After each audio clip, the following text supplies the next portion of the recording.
les passagers devant voyager à partir de l'aéroport international Gnassingbé-Yadema, à Lomé au Togo sont dans l'attente d'un signal des autorités aéroportuaires du pays pour peaufiner leur plan de voyage.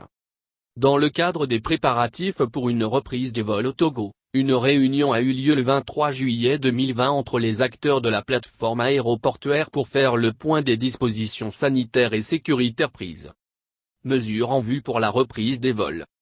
Saisissant l'occasion à cette rencontre, le directeur de l'Agence nationale de l'aviation civile, ANAC, le colonel Dokissim Malata, a fait le point des mesures mises en place à l'aéroport et a déclaré que nous avons implémenté une plateforme numérique des voyageurs, installé un laboratoire très équipé avec un personnel compétent à l'aéroport, dont l'objectif est de tester tous les voyageurs qui arrivent dans le pays. Confiant en une reprise imminente des vols, le directeur de l'ANAC a poursuivi que nous sommes enfin prêts pour le démarrage sans risque des activités. Toutes les mesures édictées par le gouvernement, notamment les mesures barrières, sont respectées. En vue d'assurer la circulation aérienne dans les meilleures conditions.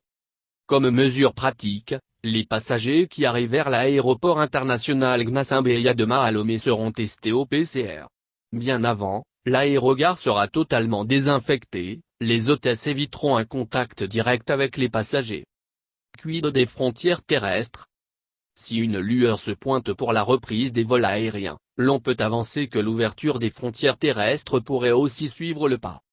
Avec l'accentuation des mesures de riposte contre le coronavirus et au regard de l'évolution de la situation sanitaire qui tend à se stabiliser, le couvre-feu et les dispositifs de bouclage des villes initialement touchées par le coronavirus ont été levés, le 9 juin 2020 par le gouvernement togolais.